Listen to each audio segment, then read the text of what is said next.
Hello and welcome to Shanghai Eye. I'm Chen Xuan. Hi, I'm Timothy Pope. Since 2018, Shanghai has been introducing a series of policy measures to attract foreign investment, providing foreign invested enterprises with more convenient, efficient and professional services. In the first 11 months of 2024, 5,533 foreign invested enterprises were newly established in Shanghai, 2% more than the previous year. Now there are over 75,000 foreign invested enterprises in Shanghai, which contribute nearly 60% of the city's import and export of goods and 1/3 of its tax revenue. And they contribute much more than just tax. They add a lot to the city's culture as well. When I moved to Shanghai more than 10 years ago, the culture surrounding things like coffee, desserts and ice cream wasn't anything like as developed as it is today. The market size and growth rate has far outpaced the rest of China. So I sat down with one of the founders of Luna's, a French bakery and ice cream brand which is based here. And they not only notched up turnover of 700,000 yuan in their first month of operation, but have since expanded to 20 outlets in 6 Chinese cities. So it was great to be able to hear more about that journey.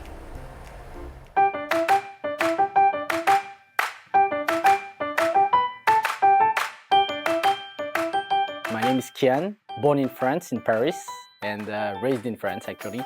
I've been in Shanghai for about 8 years, and it's actually where I started my business.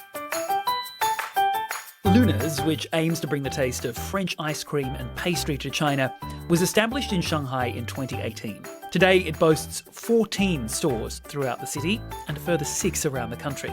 Qian says Shanghai's vibrant and inclusive cultural atmosphere and its status as a gateway to the broader Chinese market made it the ideal place to launch the business.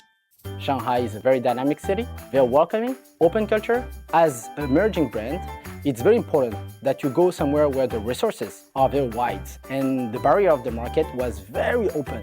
Every year there's like thousands of the brands coming from like overseas. They come to China, they want to, have the expansion in China, and the first stop is Shanghai. Starting a new business is never easy, but Qian says there's a lot of support coming from the city government. That can range from finding premises right through to product development and food safety management. Even though the competition was high, there's something with the government. They continuously actually focus on the quality of the food. And I think as a brand, that's what we're looking for. Being same, but different. Hi guys. Hey, welcome. Nice meeting you. So we have the classic packet. Shanghai's done a lot of work in terms of attracting foreign-funded startups like yours. Have you found that you had a lot of support? Yes, definitely. When we started, actually, it was very, very difficult because we were not aware of how to set a company. But actually, it's possible. As long as you go get the right information. The informations are transparent. All the platforms, the government platforms, try to make it as readable possible. The second thing is all the processes has been streamlined by the government to make it always more easy. So when we started in 2018, it was easier because it was transparent. But nowadays, in 2024, it's not only available, they also make it remotely. So it actually fast everything. Have things been quite easy in terms of attracting funding and bringing in funding both from China and from overseas? Forward, we were able to actually, ask different institutions, including banks, to help us make sure that this money, it's safe, and in the same time, we can really create value on it. It means we can invest again. I think they are giving support on the taxing and also helping the management team. And if you have like foreign CEO or like you have foreign management team, they give the support from, whether like tax, loan, a lot of stuff is more like financial, commercial wise.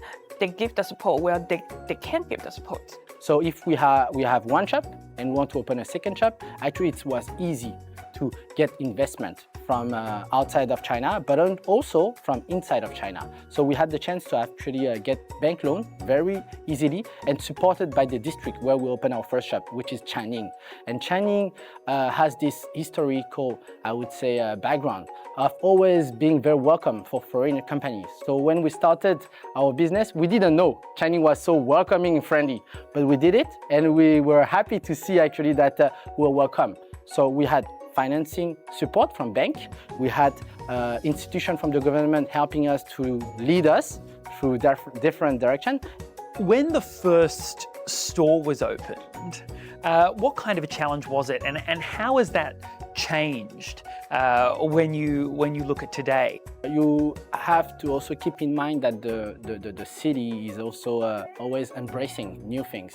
So indeed, the government is always trying to, upgrade the service and upgrade the experience in Shanghai.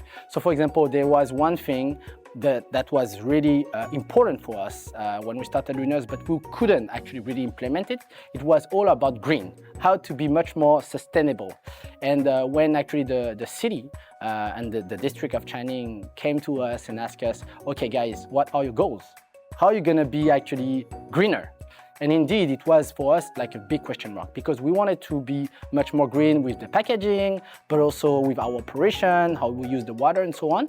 And there were like a lot of new things, but without all the guidelines. Are there a lot more advantages today? Is the market a lot more mature?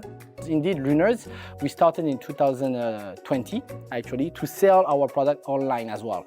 So on our mini app, making sure that the product that we have in our shop is also available online. And there are actually different ways to structure your finance online because the platform also takes fees and stuff like this. And we had the chance that the tool went actually way faster than actually the offering of product. So we could actually take advantage of that. And nowadays it's so well mature. And I think it's really a help from the government. It's becoming now a channel of sales for us. And especially when it's winter, people don't want to go out and they buy online. It's so convenient. It's very convenient. And actually the government is also supporting you from a platform that it's a third party, you can make it your own one. What a great story, great insights. Thanks so much for sharing. Thank you, team. Thank you so much. Thank you for your time. Shanghai has done a lot of work over many years, making itself an essential place for top global enterprises to have a presence. But it's increasingly important for the city to attract small and medium-sized companies from overseas to do business here as well. To dive a bit deeper into the issues behind that remarkable story, we're joined by Professor Huang Yejing from the Institute of World Economics, Shanghai Academy of Social Sciences. Hello, Professor Huang. So what do you think is the best way for the city to become a welcoming place for those firms?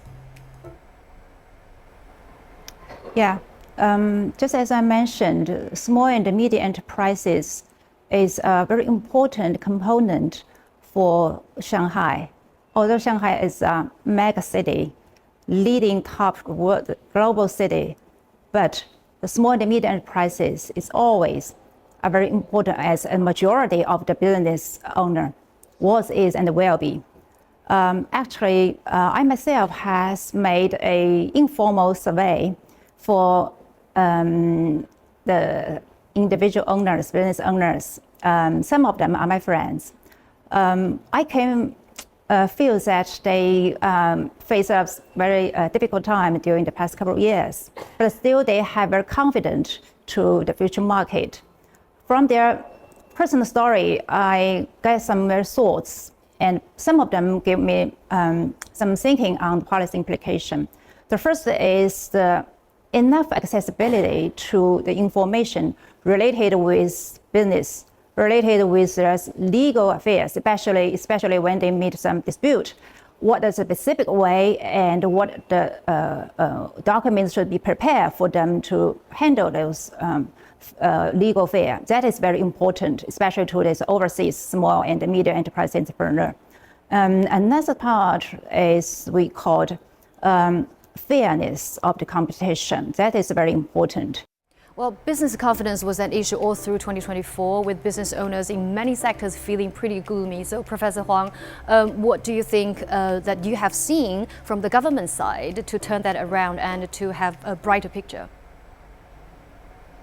Yes. During the past 3 years, local business owners face up huge challenge. So in the coming years, the government of municipality and the related department sector has made great effort to rebuild confidence, including the several aspects as follows. The first is financial support. The main measure is adopted, including tax relief and the specific, we call the targeted subsidy to those SME, especially those SME within this high-tech and emerging industry. The second aspect of a measure is we called digitalized transformation subsidy. Government has given a specific supporting program to help SME and especially for those individual company to pursue this digitalized transformation, which do great help for them to expand their clients and pursue to this world market. The third aspect is talent training and reputation. Government has initiated programs that help companies to give financial support to make their human resource upgrading. The specific program is applicable for small and medium enterprises to apply to help them to organizing training for their young talents and human resource.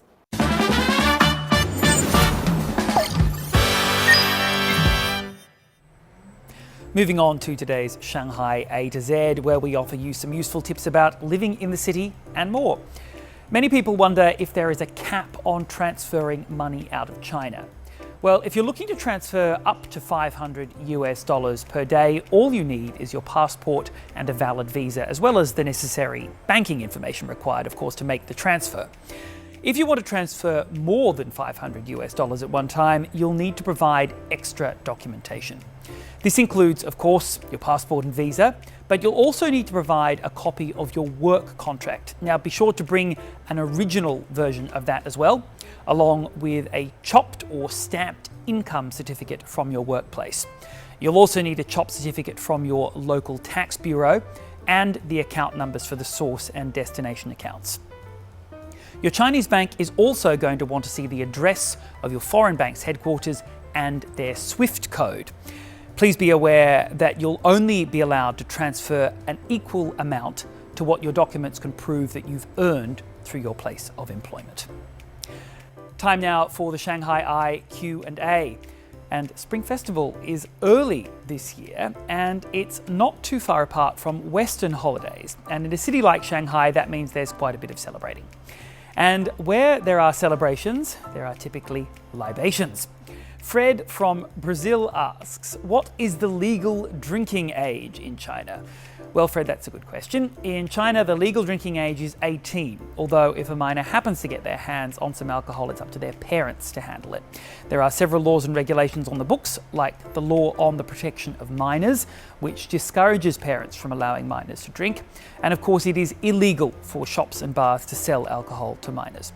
Although drinking in most public places is not illegal, it is frowned upon, and it is most certainly forbidden in public spaces such as daycare centres, kindergartens and primary schools. If you've got a question for us, find us on our socials. We'd love to hear from you, and you can find all our content online as well. And join us here on Dragon TV Monday to Friday. Thank you so much for watching. We'll see you next time.